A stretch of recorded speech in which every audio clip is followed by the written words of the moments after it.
செய்யக்கூடிய செயல், சொல்லக்கூடிய வாக்கு, நம்ம வந்து பணத்தை எங்க எப்படி நம்ம செலவு பண்றது மட்டும் பார்த்து போங்க போதும். வேற ஒண்ணும் தேவையில்லை. இதுக்கு என்ன சார் பரிகாரம் வேணும்னா விநாயகர் வழிபாடு வச்சுக்கோங்க போதும். கடகராசி கடகலகணத்தை சேர்ந்த பெண்களுக்கு எப்படி சார் இருக்குன்னா, பெண்களை பொறுத்த வரைக்கும் இந்த காலகட்டம் வந்து நல்ல காலம் மட்டும் தான் பாக்குறாங்க. பெண்களுக்கு ஒன்றும் நம்ம வந்து குறை சொல்ற அளவுக்கு இல்லை. பட் இருப்பினும் பெண்களா இருக்கீங்கன்னா உங்களுடைய வாழ்க்கையில நீங்க கடந்து வந்த கஷ்ட நஷ்டங்கள் எல்லாத்துக்குமே ஒரு மிகப்பெரிய ஒரு விமோச்சனமா இந்த பேச்சு இருக்குங்க. சனி பகவான் 8ஆம் இடத்தை விட்டு விலகுறதே ரொம்ப சந்தோஷம். அமர்ந்து நல்ல ஒரு வீட்டுல தான் அமர்றாங்க. உங்களுக்கு கெடுபலங்கள் கிடையாது. உங்களுக்கு இருந்த பிரச்சனைகள் தீரப்போகுது.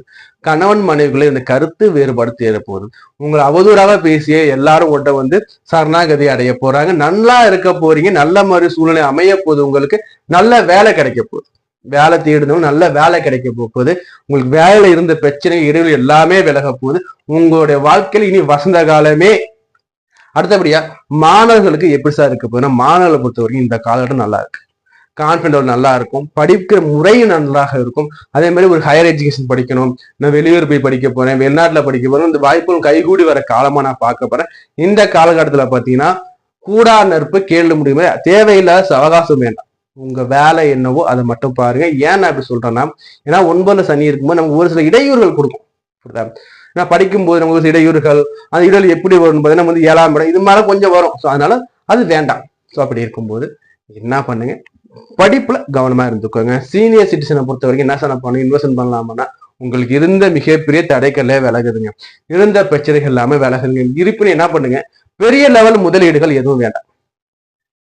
மீடியம் ஆவரேஜ் இது போதும். அதே மாதிரி ஒரு தெரியாத ஒரு தொழிலையோ, ஒரு தெரியாத ஒரு பிசினஸ்லயோ, முன்ன அனுபவம் இல்லாத பிசினஸ்லயோ, முன்ன அனுபவம் இல்லாத இன்வெஸ்ட்மெண்ட்லயோ நீங்க ஈடுபட வேண்டாம்னு நம்மளோட கருத்து.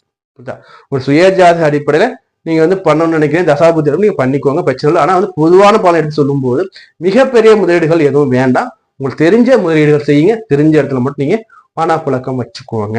இது சரி. ஓவர் வியூவா நம்ம எடுத்து நம்ம பார்க்கும்போது இந்த 2025 சனி பேச்சு பாத்தீங்கன்னா கடகத்தை பொறுத்த வரைக்கும் உங்கள் வாழ்க்கையில ஒரு கலங்கரை விளக்கமா நான் பார்க்கப்படுறேங்க. இருந்த கஷ்டங்கள் எல்லாமே நீங்கி வாழ்க்கையில வசந்தம் பிறக்கக்கூடிய காலமா இருக்கு. புரியுதா? யார் என்ன பழி சொன்னாலும் அந்த பழி சொல் எல்லாமே நீங்கி நீங்க வந்து புத்துணர்வோட, நல்ல ஒரு மகிழ்ச்சியோட, சந்தோஷத்தோட நீங்க வந்து வளர்ந்து வரக்கூடிய காலமா நான் பார்க்க போறேன். இந்த காலகட்டத்தில் என்ன சார் நான் வந்து பரிகாரம் பண்ணலாம், என்ன சார் நான் வந்து மேல உயர்ந்து என்ன சார் நான் பண்ணணும்னு பாத்தீங்கன்னா, இந்த காலகட்டத்துல பாத்தீங்கன்னா ஒரு முறை நீங்க திருப்பதி போயிட்டு ரொம்ப நல்லது பயக்கும். உங்களுக்கு திருப்பதி போயிட்டு வாங்க.